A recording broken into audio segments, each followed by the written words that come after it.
Some time ago now, I watched a video by Rousseau on the most insane piano pieces to play. And there's always some debate about what actually makes a piano piece hard to play. Most people think that if there is a lot of fast notes and it sounds really complicated, then it's going to be really difficult to play. But that is not always the case, and often what actually makes something really difficult to play is how you play it. So today we have another Rousseau video on the most beautiful and relaxing piano pieces. So let's get into it.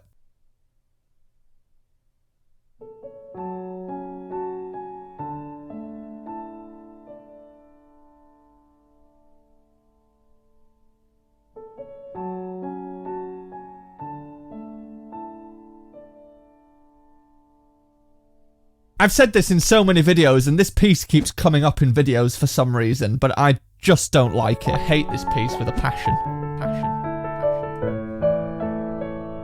I think the problem that I actually have with this piece is that it's essentially based around 4 chords, which is F sharp minor, D major, A major, and E major, which essentially makes it the 4 chord sequence that every pop song uses. The 4 chords are chord 1, chord 5, chord 6, and chord 4. So it kind of treads that line between trying to be a classical piece but trying to be a pop piece. And I suppose that's why people like it. I mean, the actual kind of melody part to it is interesting. I just think it maybe would sound a little bit less generic if it had different chords.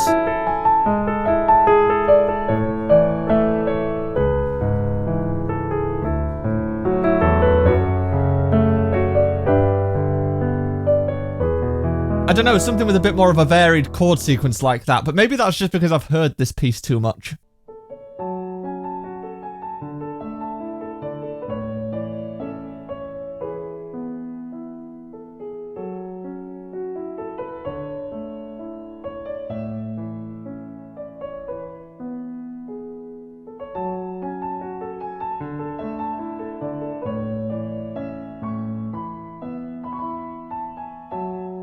I suppose the interesting thing with this piece is that you get a lot of grace notes, which in sheet music are written as really small notes, and you've got to kind of tuck them in.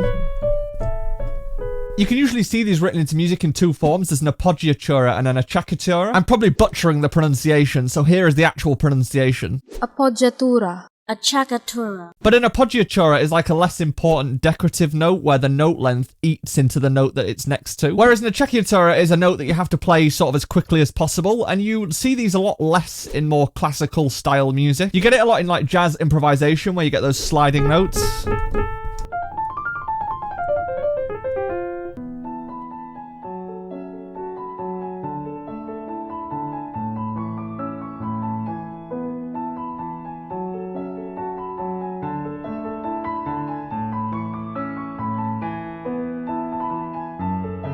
The left-hand pattern in this piece is one of those patterns where I always suggest using it if you're improvising or you're just taking a set of chords and wanting to make it more interesting on the piano. Because you're essentially taking the normal chord, taking the middle note out and putting it on top instead, and then separating out those notes. Voicing the chord like that sounds really warm, so it's really good for playing relaxing and beautiful music. Especially if you arpeggiate it, which is just separating the notes.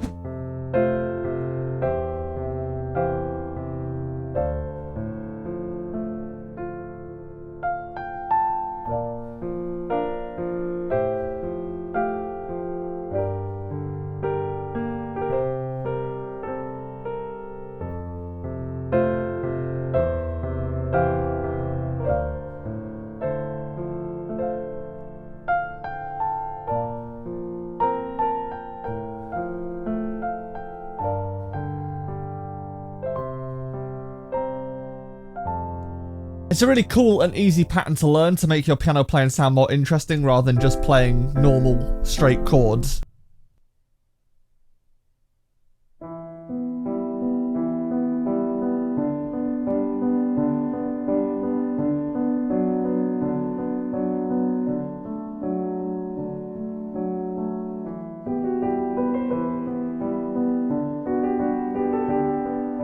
So this is a super interesting piece because it's based around 4 chords as well, which are E minor, G major, B minor, and then D major, but the chords only move by 1 note at a time. So you start with E minor, which is the notes E, G, and B, and then the E moves to a D, which gives you D, G, and B, and that's a G major chord, and then the G moves to an F sharp, which gives you B minor, because that's F sharp, B, and D, and then the B moves to an A, which gives you D major. So the chords are only ever moving by one note, and each time it's kind of syncing. I think that really helps make it feel extra sad.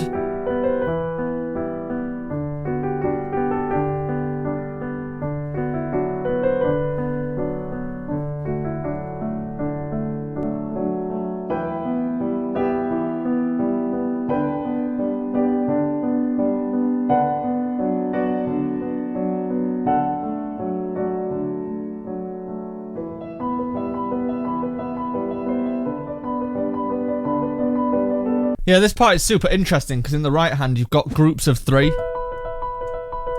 But in the left hand you've still got those groups of kind of 4 or 2. It's a good piece for testing your coordination.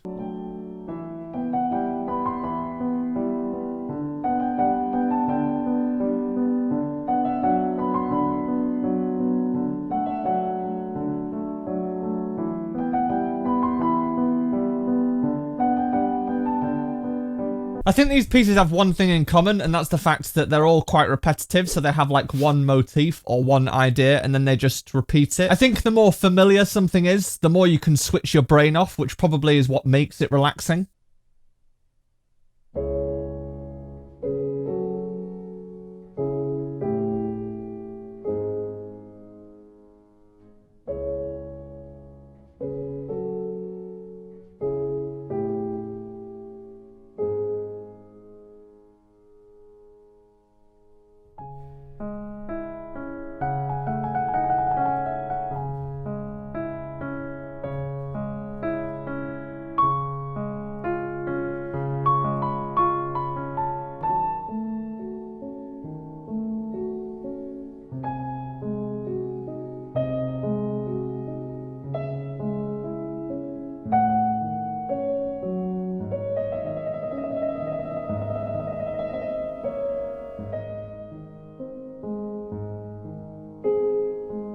I mean, Chopin was such a great writer of melodies. This is an interesting piece because it's in C sharp minor. But before we get into that, if you are interested in reading sheet music, then I have just released a beginner's guide to reading sheet music. It includes how to read notes, how to read note lengths, all of the symbols and markings that you can see in a piece of music and what they mean, along with methods to get good at reading music very quickly. So if you are interested in learning to read sheet music and you want to get the best start and not miss anything, then check it out with the link in the description. Okay, back to the important stuff. This is an interesting piece because it's in C sharp minor. But within the first 4 bars of that melody, you get a C sharp major chord, which makes it sound really bright, where you get...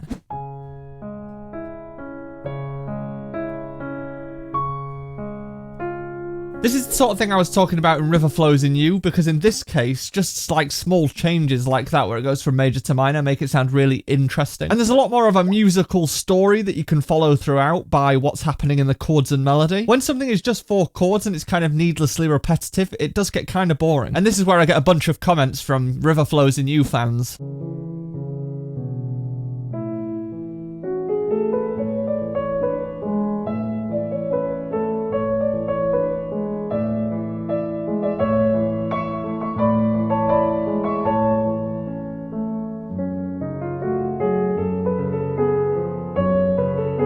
With this particular piece, these kind of rhythms, they make it feel a little bit more jovial and more carefree. I've always thought that this section sounds kind of out of place with what happens before it, because at the beginning it sounds really melancholy. And then suddenly it changes from C sharp minor to A major, and you get this kind of light, happy bounciness to it.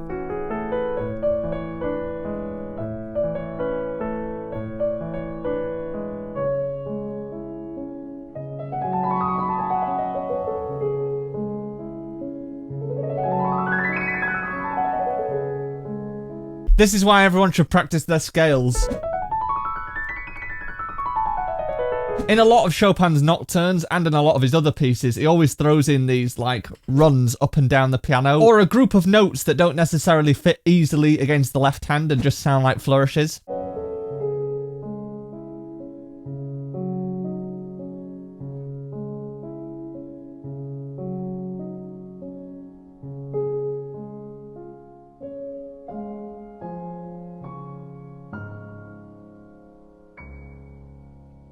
Interesting, when a piece is in a minor key and it finishes on a major chord, that's called a tierce de Picardy. And I always think it reminds me of like a fairy tale ending, where it's been dark for a lot of the story, and then it suddenly ends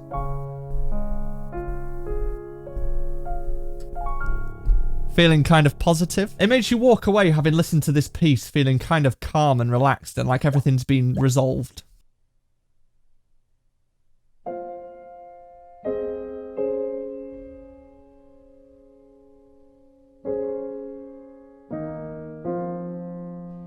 So we have more of a popular song. So the chord sequence for this is essentially F minor, A flat but with a C in the bass, D flat, and then D flat, E flat, F minor. This is definitely going to be fun to mess around with.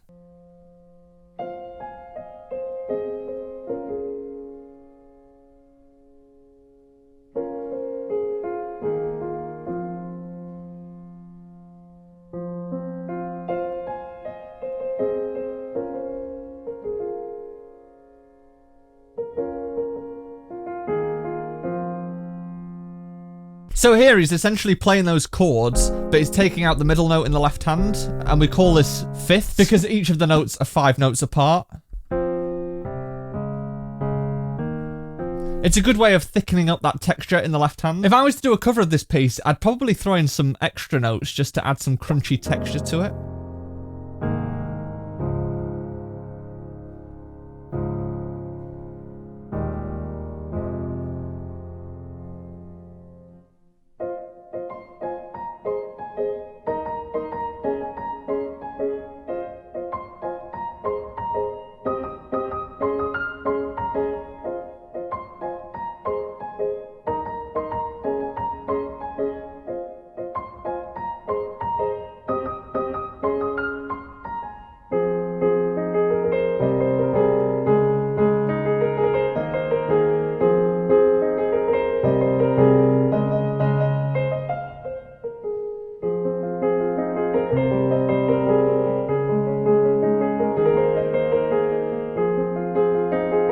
This is super nice.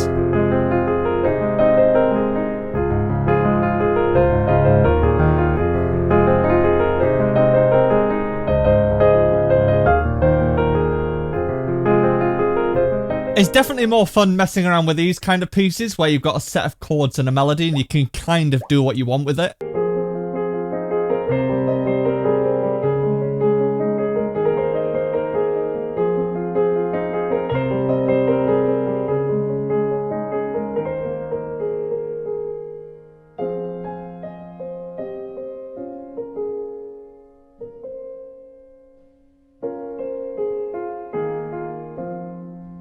That is such a nice chord sequence.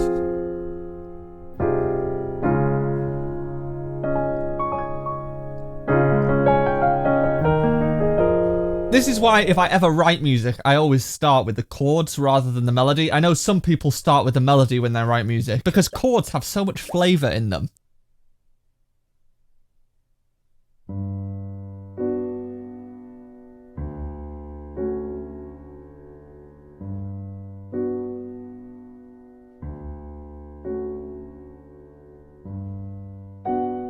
So this is gymnopody, and the reason that this sounds so relaxed is because it's essentially 2 chords, and those 2 chords are both major 7th chords. And major 7th chords are used a lot in kind of jazz music, and they sound really placid.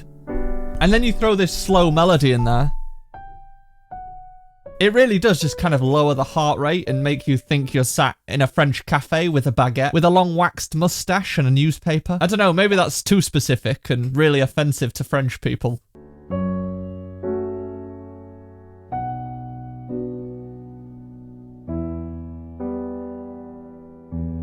This part goes to A minor, so it kind of feels like you're sat in the cafe, but it's kind of gone cloudy and it's about to rain.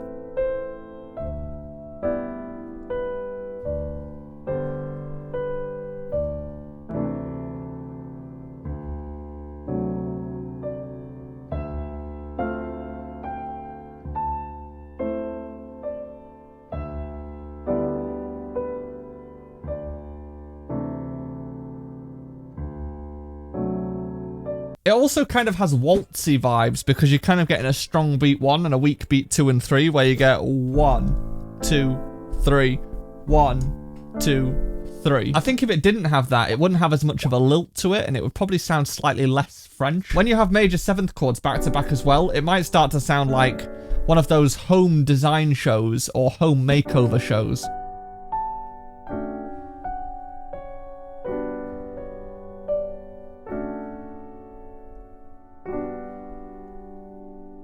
It's really interesting to dissect the piece and try and work out why it sounds the way it does.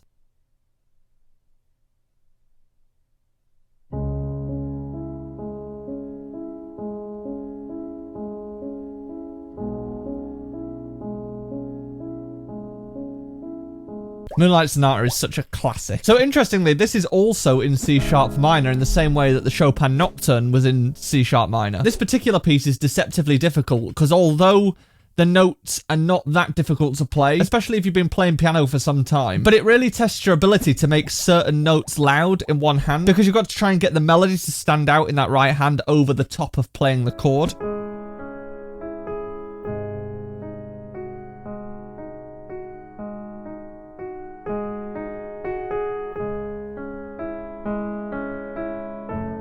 And whenever this piece comes up in videos, I find it really hard to restrain myself from dissecting every bar for you because there is so much detail in it that can really inform how you play it. For example, because it's in a minor key and in bar 3, you get 2 major chords that are kind of expanding outwards on the piano. It feels like it really breathes a moment of positivity into the music and then afterwards it kind of sinks back down to C sharp minor.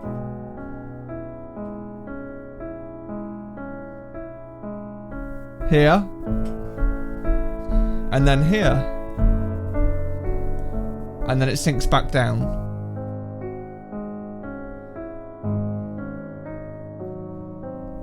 To C sharp minor. It is such a great piece.